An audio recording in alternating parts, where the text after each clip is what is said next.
Welcome, everyone. People are going to start filtering in over the next 30 seconds, but these two gentlemen have very busy schedules, so we're going to respect their time and jump right into this. I am really looking forward to this conversation.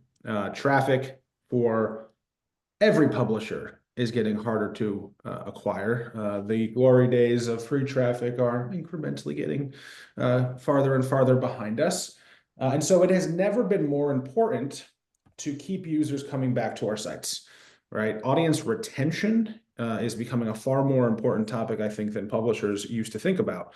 And so that's what we're going to talk about. But content alone doesn't always do that, right? Producing more content might not only be the way to get people to come back. And so when readers have a sense of connection to the site that they're reading, they come back. And I can speak for this myself.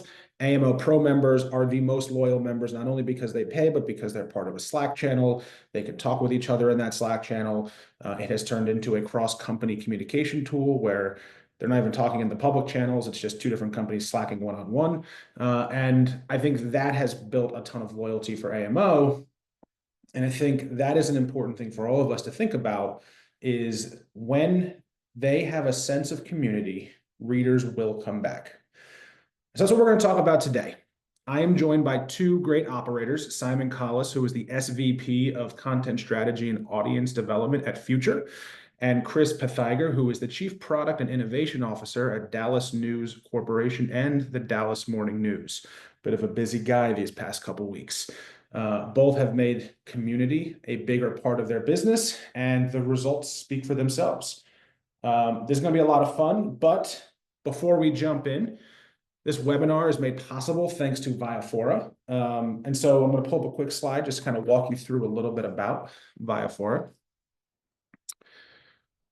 So Viafora's digital experience platform helps publishers turn audiences into engaged, loyal communities. And they do this a number of different ways, but they boost registrations, engagement, and revenue on your own platform. So we're not talking about building elsewhere. We're talking about building on our own websites. If you want to learn more about how Viafora can help your publication, head over to Viafora, Viafoura.com to learn more. They work with a number of different brands, including the two gentlemen on the screen today, but 800 plus global media brands around the world. And to kind of give you an idea as to everything that the tool does, you can kind of look at this slide to understand sort of at the center, the engagement suite, moving out to various ways of personalization. We're going to talk a little bit about moderation today, but this is an important part of anyone building any sort of community aspect. And then, there's a ton of data that gets kicked off from these communities. And so we're going to dig into all of that now. So why don't we jump in to one quick thing, some housekeeping rules. Q&A is turned on. So if you have a clarifying question while we're doing this, just ask, and I will try to get your question answered, though I'm going to be selfish and admit I've got a ton of community-related questions I want answered. And this is the secret to these webinars. It's the best free consulting I can ever get. So with that, let's jump right in. So I want to frame this conversation first. And let's start at a real high level, kind of set the stage. Simon, we're going to start with you. How do you define community when it comes to Future? So I think let me just start with like a really quick intro to Future, just because not everybody knows who we are. So we're a global leader in specialist media. We're the #1 publisher in the UK and the US in consumer tech. So we have brands like Tom's Guide, Tom's Hardware, TechRadar, Windows Central, and so on. And then we operate across a lot of specialist verticals. So things like gaming with PC Gamer, Who What Wear in fashion, The Week, which probably are only like news brand really, home interest, finance, lots of things. So I sometimes say the easiest way to define us is that we don't have a site about cars and we don't have a site about recipes, but we're in pretty much everything else. Therefore, given that we are orientated around lots and lots of specialist sites, therefore, like community for me, first and foremost, is the communities associated with those specialisms. So whether that's the community of people who like a certain type of music, who enjoy playing a certain type of sport, who are fans of like a particular operating system, like all of these things we have sites for. And I think of those often as communities first. If I want to really boil it down to like what does it mean for our business, it's really about certain areas of functionality. So we have commenting live with Viafora on about 28, I think, of our sites. We have 12 forums, and then on top of that, additional bits of functionality like quizzes, polls, and so on. And that's kind of what we think of as community at Future. Looking at you, Chris, anything different down in Dallas? Yeah, well, maybe I'll just following how Simon started, I'll just give you a quick background for everybody. The Dallas Morning News is part of Dallas News Corporation. You know, we probably couldn't be more different between Future and Dallas. We're a single rooftop, if you will, brand, local journalism. You know, for the last 140 years in the Dallas-Fort Worth area. For us, community is you know, it's super important because it's one of the key pillars that enable us to create engagement across our site, transform our site from being kind of a legacy news platform where the information goes in one direction only, into a true community journalism property. So, you know, my view is community is where, you know, when people come together, not just to consume the journalism, but they get to connect around it. You know, it's readers, in our case, debating, you know, how badly the Cowboys suck. You know, it's, you know, trading restaurant tips or feeding back around restaurant tips. We've got a really vibrant food offering, and, you know, in culinary journalism is really a two-way connection that, you know, turns an article into a gathering place for us. And that's, I think, for a lot of particularly legacy news brands, is part of the transformation we all need to go through, that many of us have pulled back from, you know, when we initially started looking into commenting or any sort of kind of community development, which I think we're going to talk a little bit about more. Yeah, absolutely. So before we jump in sort of to like the nuts and bolts and the strategy, you know, one of the things that publishers have had for a very long time is comments on their sites. I know you guys both also run comments across a number of your sites. I feel like comments were a big thing for a while, then they sort of went out of vogue, and now obviously they're having a bit of a renaissance again. You know, why are they coming back, and why is it working this time that might not have worked last time? And Chris, we'll start with you, and then Simon will follow up. Yeah, sure. Thank you. I mean, I think they're coming back because we're all under pressure to find new ways of engaging with customers. It's never been harder than it is now to get a share of voice out there. I think it. I've been in two brands now that has previously you know, participated in commenting on the sites, and in both cases have backed out of it, turned it off, decreased it greatly, whatever the case may be. In both cases, I'd say that the challenge that we faced was in first, you know, as early adopters, the technology was good, not great, but not up to the task of enabling us simple tools to moderate a civil debate. Automated moderation is not at the level where it is now, particularly with the gains we've made with AI. You know, all this to say, we all kind of dove into it, not really understanding the level of effort moderation would require. And I think in a lot of cases didn't like the direction that the commentary was going within our article pages. You know, you kind of flash forward to you know, to my current brand, where we reintroduced commenting at the end of 2024, and you know, the technology has moved forward quite a bit. we find the amount of effort required to moderate a civil debate is minuscule. We've learned from our past failures by being a lot more focused on the process and building playbooks for how our journalists need to operate in a world where there is commenting. This is super important to us. We are a left-leaning publication in one of the biggest cities in Texas. And it's having commenting is an incredible engagement tool, but if it's not managed correctly, it can also be really detrimental to the brand. Simon, any thoughts from you? I mean, you guys have, like you said, you have a bunch of forums commenting, like why is it coming back so hard? Yeah, I mean, I think I agree with everything that Chris just said, really. I mean, I think that when I guess you reach a certain age and it's like all ideas have already been done at some point, right? And things like come back and they come back around. I've definitely, turning on commenting for us in January, really surprised by the high quality of the conversation. I think like my fears around not just spam, but just kind of bad behavior and just kind of just not good conversations is what I remember from commenting in the past. And it just felt like you always had something you're embarrassed of at the bottom of the page.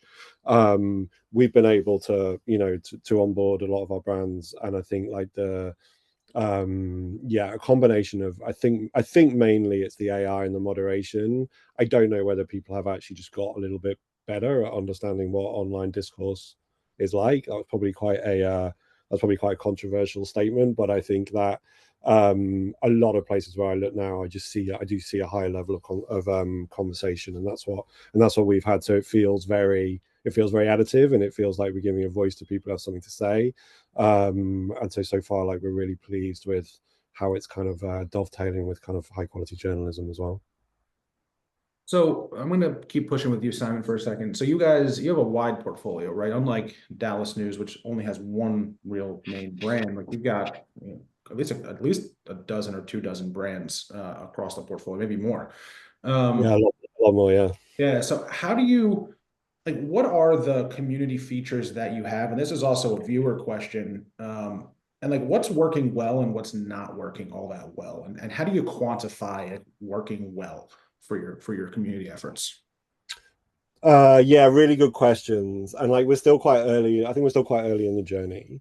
So what we're looking at the moment, what I'm looking at in terms of what it looks like to do well is like, what's the level of people leaving comments, and what's the level of like interaction with those like commenting areas. We do see loads of variance.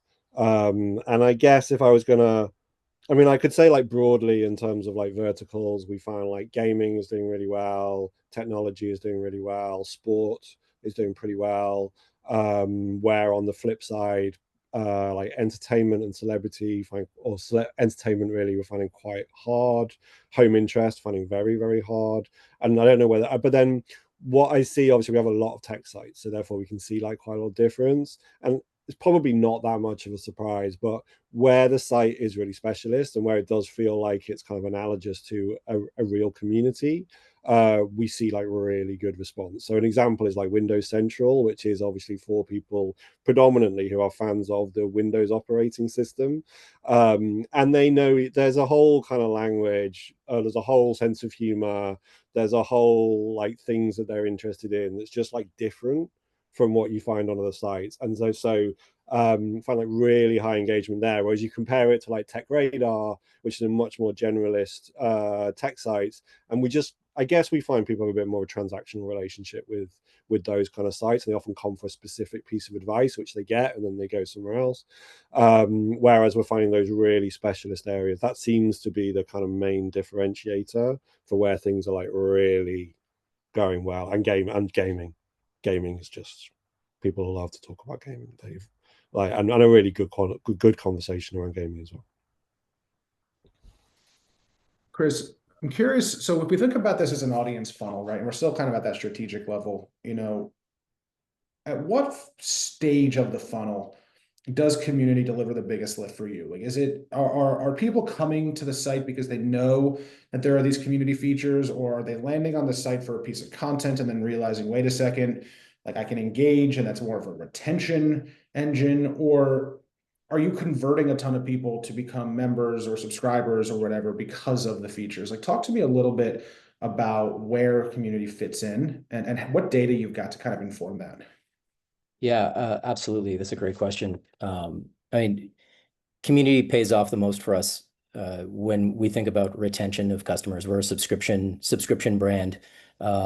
It's relatively easy to get starts. It's ridiculously hard to keep them engaged once they go to full price. So our business is really, our business wins when we're able to convert somebody who's converted as a flyby, largely because they're signing up to read one article, right? Let's face facts. That's why you have a $1 a month offer for 6 months, as an example.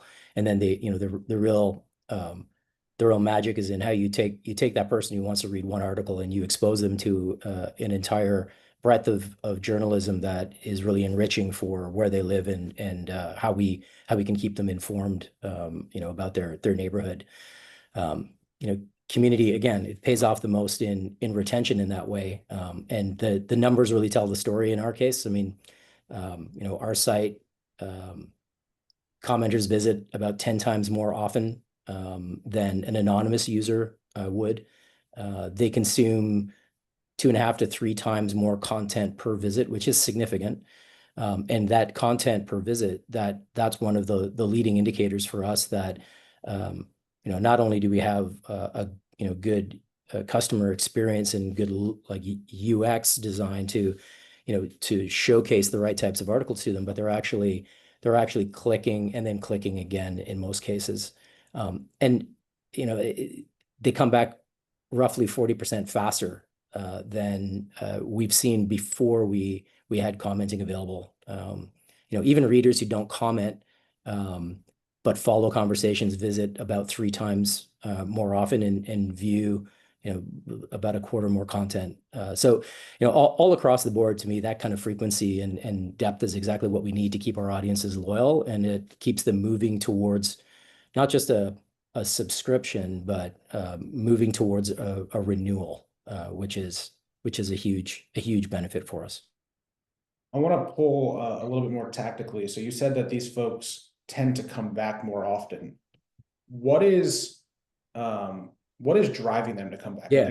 Like is it like they're just like refreshing the page, hoping someone replies, or are they getting alerts that they've turned on through the software that actually says, alert me when someone replies to my comment? Yeah, notifications for comments and replies is the backbone of how we build this behavioral habit with our customers, is how we notify them to let them know that they're something that they've expressed an interest in. Other folks are expressing an interest in what they've had to say about it. I'll speak a little bit about my past experience with community development at the brand I formerly led, because we had a bit more in the way of tools implemented at that point. And this really represents the roadmap that we're undertaking at the Dallas Morning News. Another great option is Ask Me Anythings or live Q&As with journalists. We ran a pretty significant AMA series around a podcast for a crime podcast back in Toronto, Canada, at the Toronto Star, and we delivered 26 times more lift in time spent in articles simply because of that AMA series. Polls and featured comments, these are tools that are available through our partner Viafora. They're simple tools. They spark engagement. They generate a lot of first-party data, which again helps us to create more of a personalized experience. Subscriber-only events is something that's on our radar as well. Typically generate higher intimacy, higher frequency, and then you can go all the way as far as becoming a proper community hub where you're looking at neighborhood and community threads. ongoing space where people can connect, beyond and outside of an article. So these are all, tools that we've deployed in the past at different brands, and also part of our roadmap for how we see this growing in our world. We have a viewer who's requesting clarification. You made a mention that readers that did a certain activity were 3 times more likely to be engaged. Can you just repeat that metric? Yeah, people who didn't comment necessarily, but followed a comment, were 2.7 times more likely to read. Simon, I'm curious for you all. I mean, when people are coming to one of the future communities, are they coming specifically to engage with other members of that community, or is it because of the journalist who wrote that content? Like, is there a connection to the creator, or is it more of a connection to each other that's going on? Yeah, it's still kind of still building. I think that the role of the journalist, and this is kind of obviously pretty obvious, but like the role of the journalist is to start the conversation with the article. Like, I don't mean to necessarily have to put in the comment section, tell us what you think. I mean, like, the article. And I think, like, as Chris was saying, on your earlier question, like, predominantly I do see this as about retention and about kind of locking in loyalty. But there are some interesting things where if the journalist asks the right question, it can be like these articles can be a really good acquisition. So, like, to give you one example, we have a science site called Live Science. They wrote a story. I can't remember the exact story, but someone had made a plan, a design for a spaceship to go to Alpha Centauri. It was going to take 400 years to get there. The story did really, really well. People were really interested in it. So then they wrote, would you go on the spaceship to Alpha Centauri, and set up, like, literally just set up an article very short for people to, with a poll in it, and then an opportunity for people to add their comments. Loads and loads of comments on there, and then obviously then follow that up with, here's what you said about whether or not you would go on a spaceship to Alpha Centauri. So there, it's definitely about the author definitely started the conversation. Obviously, we're looking at data in terms of what's engaging and so on to help us make that decision on what to push. Equally, like, the music sites have done really well with those kind of, like, who are the big 4 of classic rock, who's the best ever metal singer, like those kind of things, and then again publish the answer later. For the most part, though, what I see is in the comment section themselves, that tends to be the commenters interacting with each other. We encourage the journalists to go in and sort of and to interact, both to add to the conversation, but also I think, like, training the audience is really important. Like, what is the right type of comment to leave on this site? And for a lot of people, like, a win is if you get a reply from the author. So if you reply to, doesn't mean everything has to be positive, but you reply to, like, constructive, interesting comments, and not to people who just sort of got an objection for one reason or another. So we are trying to draw out more of that engagement. The danger is you can get into, like, kind of doing a Q&A in the comments. People go, is this available in red? Yes, it's available in red. How much does this one cost? It costs this much, and you end up sort of almost being like a call center. So I don't think that kind of, so we don't really kind of look for that.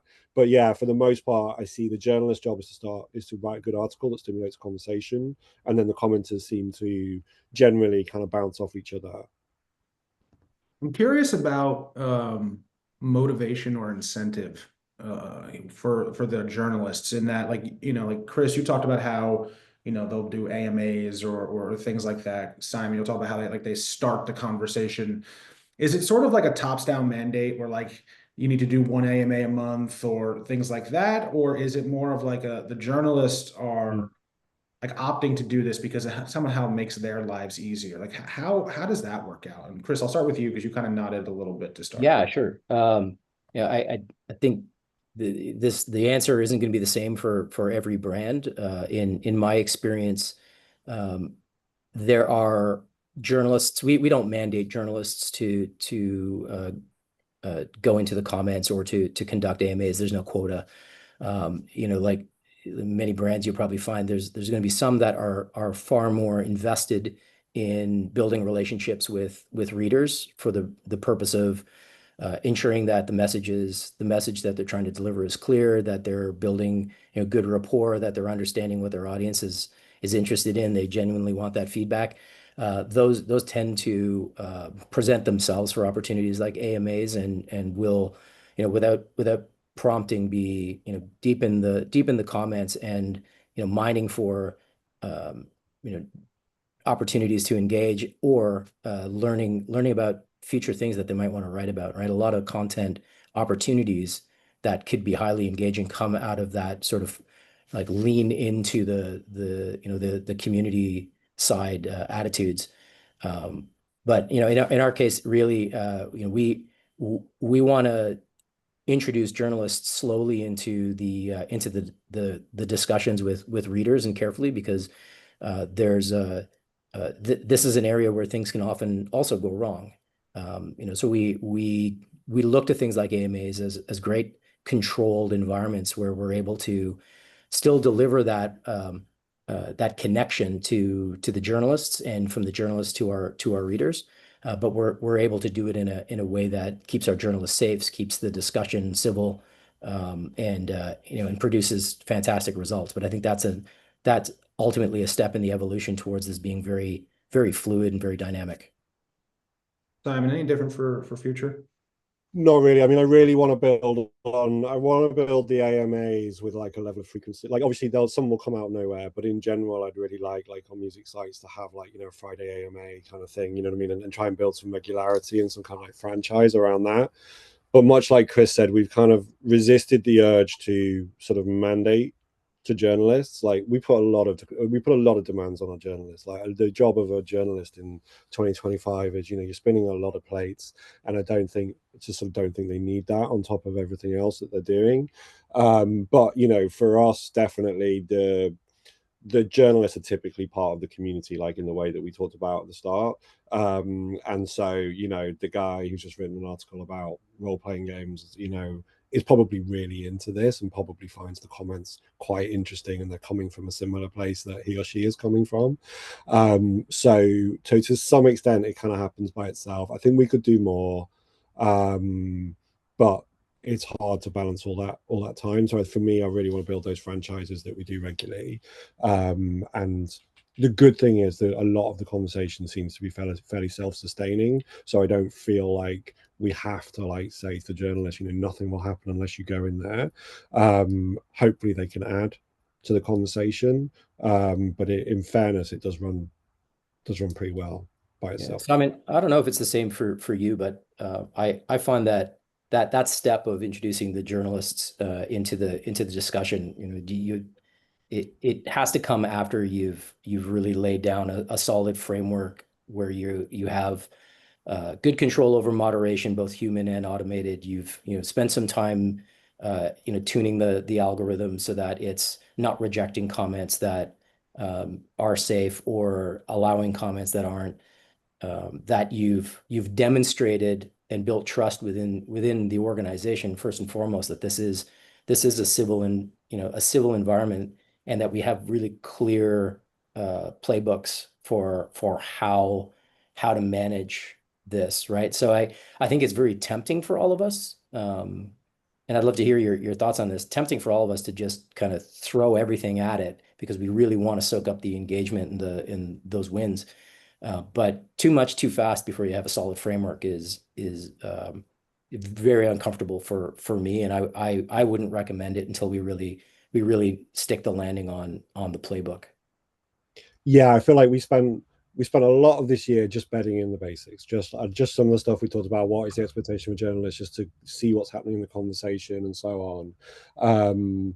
The next step has been that kind of specific content that like really drives designed to get people talking and to have like conversations, and really have the purpose of the article is to get you to comments and see what everyone's saying.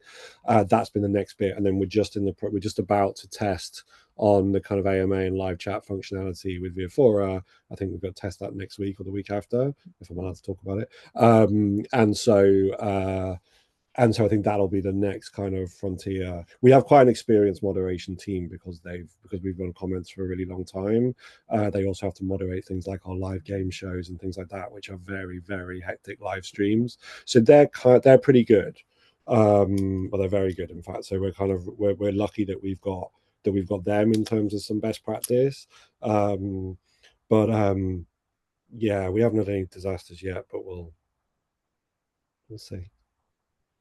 Something, Chris, you and I talked about for the webinar, and I think it kind of builds off what you're saying about being, you know, the almost the intentionality with taking steps forward is if you go too fast, right, you're gonna have to pull back. If you have to pull back, there are risks to pulling back. And so can you talk a little bit about, you know, some of your thoughts about commenting, open commenting, closed commenting, depending on the stories, and sort of like trusting your audience to be adults in the room? Yeah, it's a combination of trusting your audience and knowing having the temperature of your newsroom as well, because ultimately, you know, as a product person, you know, this is great. We can deploy it. It's gonna help us, you know, drive more engagement. But at the end of the day, we're turning this over to you know, a team like Simon said. We ask a lot of our journalists already. They've got a lot on their plate.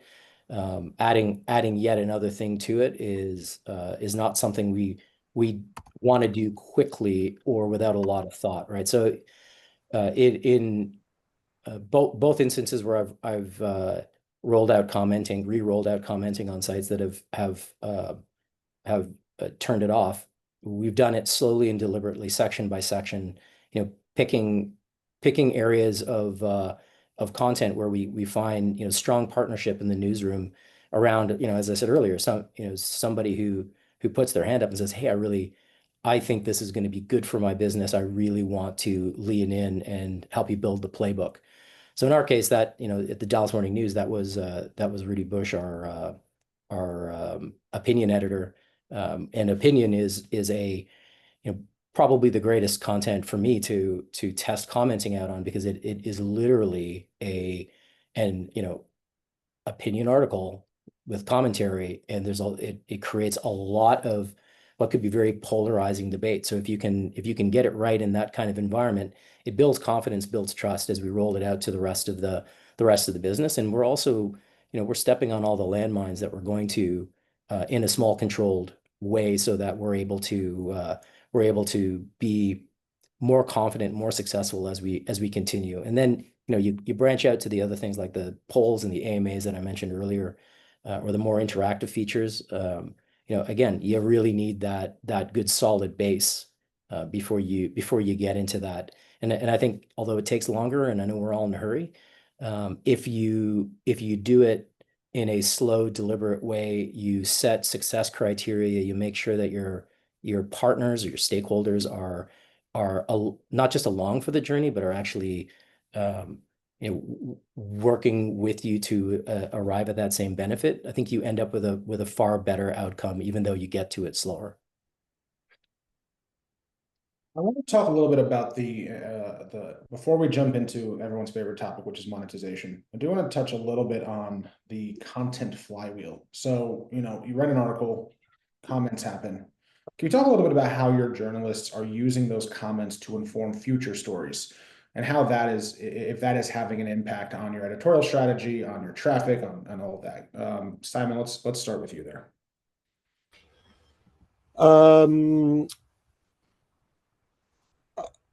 I don't know, is the honest answer. Like, it's not, as I say, we've run really specific things where we do this like absolutely deliberately in order to say, you know, sometimes just to find out, like, we want to know what users think about this. How are you using AI? You know, this kind of thing where like we are deliberately going there, not just to create an article and to get page views, but actually as a kind of form of like pretty sort of quick and ready user research. So there are areas like that. But in general, you know, we do some work just to understand, like, what is it that people are engaging with, what are the sentiments in there, and so on, and communicate that back to the editorial team, just so that they can kind of understand where the kind of zeitgeist is and where the kind of areas of kind of like particular engagement are. So those are probably our main ones so far. Anything for you guys, Chris? Yeah, I think on our side, as you said, community drives the flywheel. It keeps the content fresh, you know, for our readers, because it's always evolving. We've seen some success in targeting some of our top community-based sections, as I said earlier, with our editorial section. Also, sports is huge in our market. Food is huge in our market. We utilize some features through Via4, like their engagement starter, to help drive those those conversations early, and set the right tone. At Torstar, one of the things that we did that was kind of a power move, I would say, was ungating comments to non-subscribers. At the Dallas Morning News, it's a subscriber-only benefit. That's a business decision. At Torstar, we saw it as a unique opportunity to engage people who we were struggling to get any information on. They were largely flybys. Commenting can produce a pretty enormous registration effect, particularly if you give folks who can't read the content the ability to read what people are talking about around the content. You get that kind of like, hey, I want in on this party. I don't know if that answers your question, but that's the way we see it. It does. It leads actually right into my next question, which is about subscriptions, right? So obviously you said at Dallas Morning News, commenting is purely for paid subscribers, but at the Toronto paper, you guys opened it up to everyone. Can you talk for your experience at the Toronto newspaper? Can you talk a little bit about the likelihood of a commenter becoming a subscriber compared to a non-commenter becoming a subscriber? Like, did you find that there was a significant increase or not really at all? Yeah, I mean, it depends on, I'd say overall, we found people who registered to comment who were not subscribers overall was about 15 times more likely to subscribe. So when you isolate that bucket, you're able to start to personalize their journey. Overall is about 15%. In some key content areas, we saw that as high as 44%. So the ability to, as a conversion driver, like downstream, it's to me invaluable. We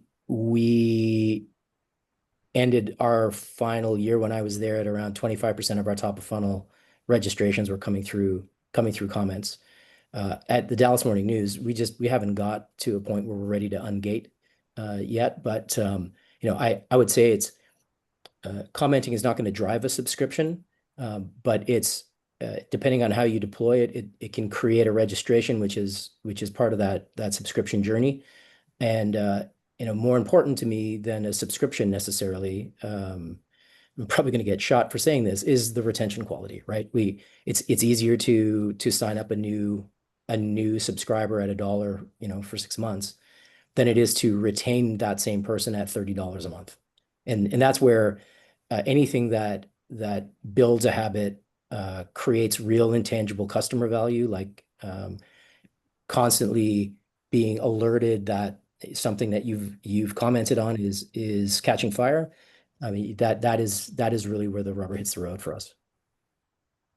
Simon, is there a subscription component to Future? I don't recall. Not really. It's pretty small for us. Like, we see the goal as getting that kind of like as getting the membership. Like, we talk about it as like a membership suite, of which commenting is one of the reasons why you would give us your data, you would log in, and so on. And that's our goal. We do have a few subscription brands, but for the most part, we're free to view, but we're trying to move people obviously from anonymous to known.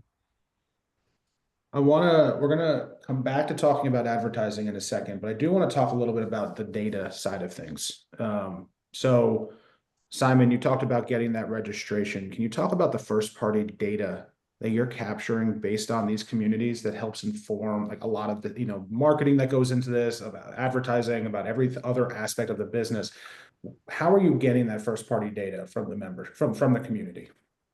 Yeah, so it's pretty, in terms of what we're getting from the community, like, it's pretty basic at the moment. And the most important thing for us is that we are getting the identity, basically, that we can tie the other data that we have, particularly like contextual data, potentially across the whole network rather than just like a single site.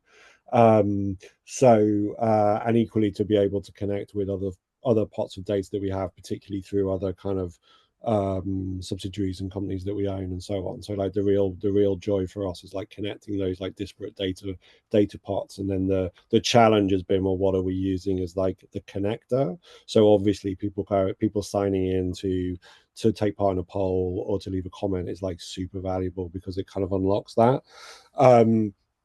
if I'm honest, like we're still doing a lot of the work around like connecting up those pots of data and then the kind of activation of those. So it's more for the moment, like we've been able to get good ROI based on advertising, which they're going to come back to, plus you know the sort of basically you're now part of our email list, and we can therefore email and we can monetize through that, and we can drive referrals and so on. I think there's a lot that's untapped in terms of the sentiment and so on that people are displaying on the page, and that kind of read in terms of like particularly if they've left a comment, like what is it that they've left. That's all kind of green fields really for us, and I think that'll be, you know, probably the next kind of like year, 18 months. I think that's where we'll really be wanting to try to like dig in and start kind of getting the benefit of that.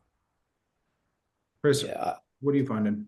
Yeah, I can't really improve on Simon's answer. You know, just aside to anecdotally say that first party data for us is the kicker, right? Every engagement that happens within our community section, whether it's likes, comments, responses to polls, becomes a signal that we can use for segmentation and ultimately, like Simon said, to create smarter offers for folks. Our biggest challenge and biggest pot of opportunity is, you know, 98% of people that or visits to dallasnews.com are anonymous.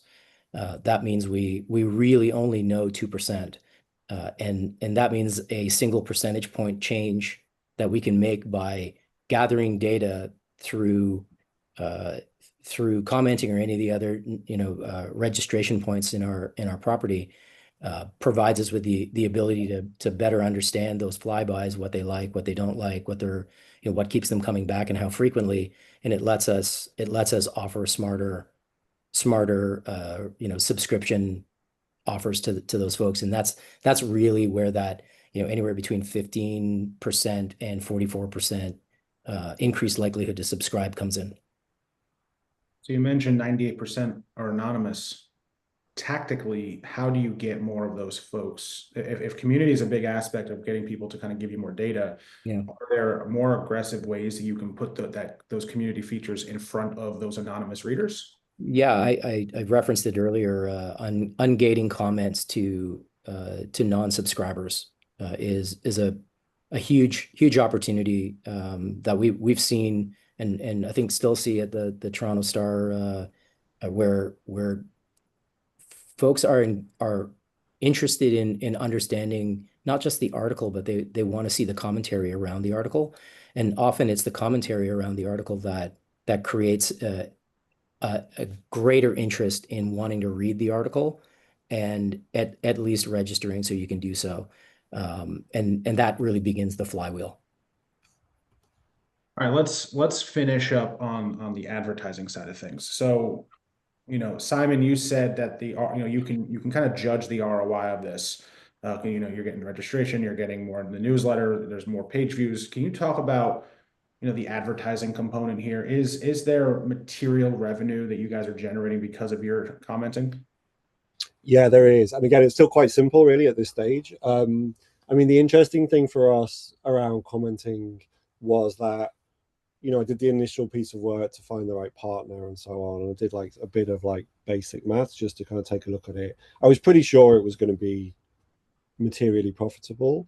But I pitched it to our business owners as, I don't know whether there's any money in this. Consider you're not going to lose money on this.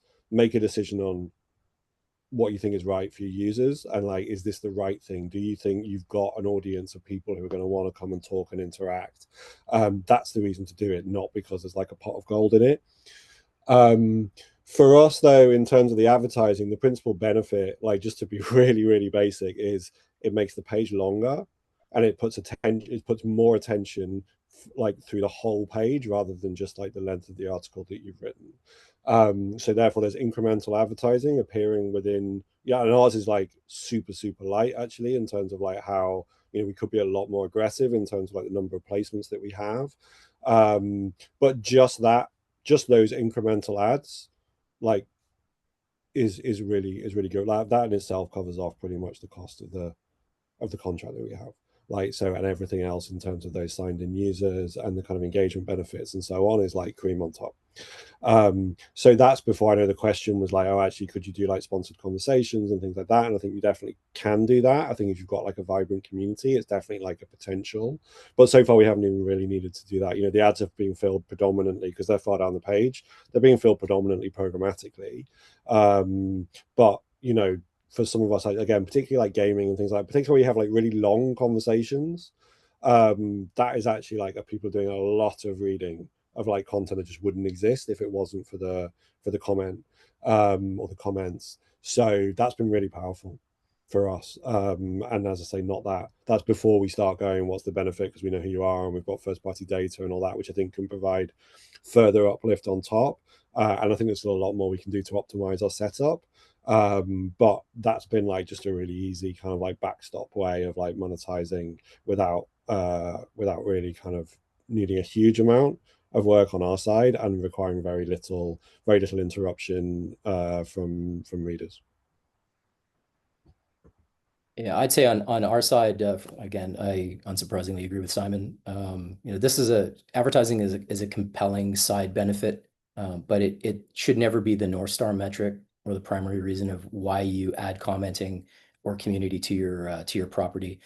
I will say that we found that the ads in comments consistently outperform ads across the rest of our article page in our site, which is kind of a unique effect of resetting a customer's above the fold, you know, way down in the gutter of the article, all right, where they go from one mode of kind of being really invested in an article and wanting to read the article to now wanting to be, you know, they kind of reset their brain and they start looking at the comments, and those ads in the comments, unsurprisingly, end up having really high viewability, really strong click-through rate.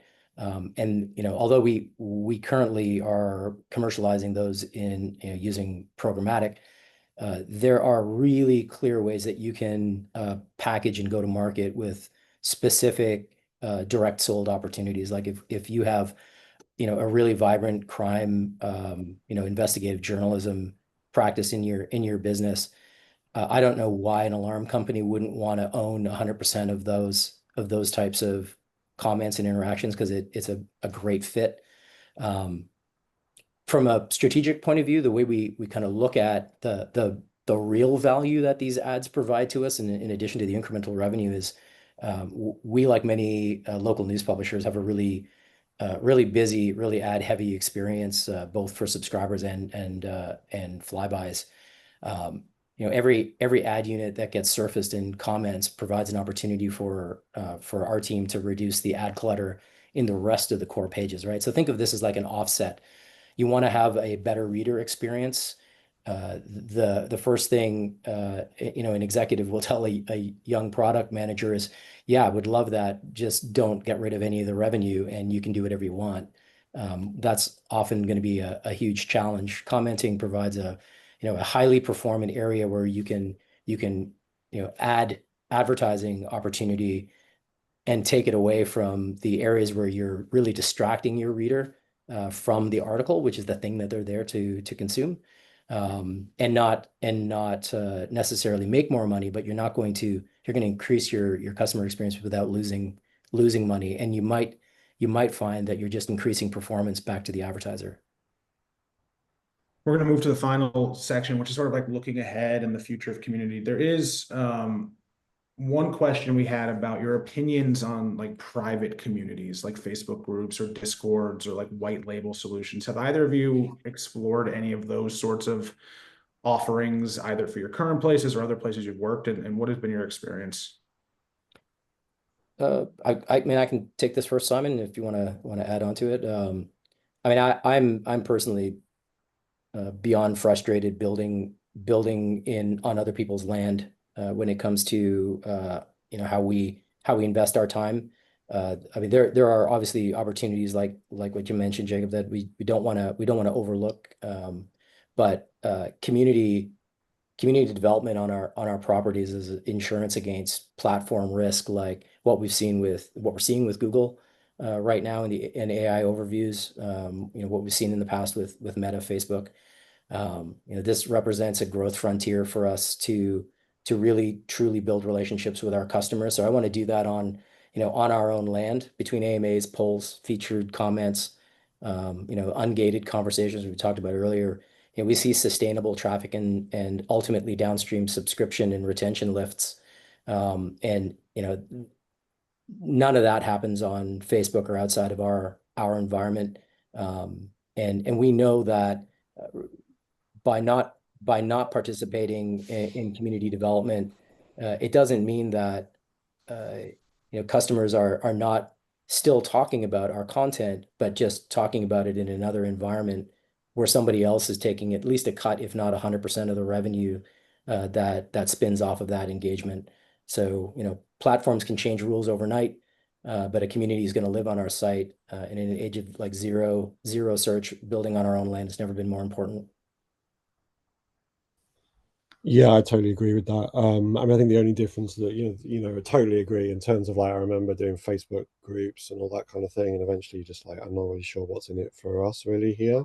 I think that even when I look at our forums, like they're kind of necessarily quite separate from like the site to the extent that you see people go, oh, I didn't even know you had there was a content site or whatever. They're very, very self-contained communities, which is fine. Like to your point, Chris, like at least we own the land, and like and they perform a great need in terms of like they're great for answering user questions and like as a repository of knowledge.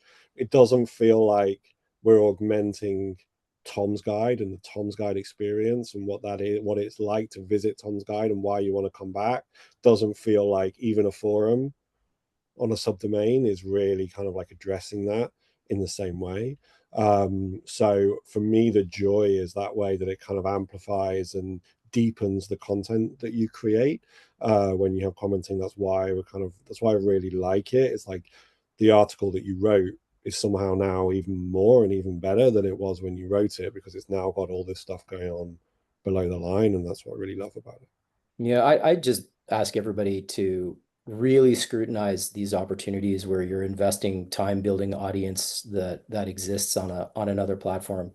No disrespect to the platforms, but I come from Canada, a country where Facebook turned off news on Instagram and Facebook, and you can just see in that example the vulnerability that's created when these really compelling and interesting opportunities to engage with folks on a platform can suddenly just evaporate.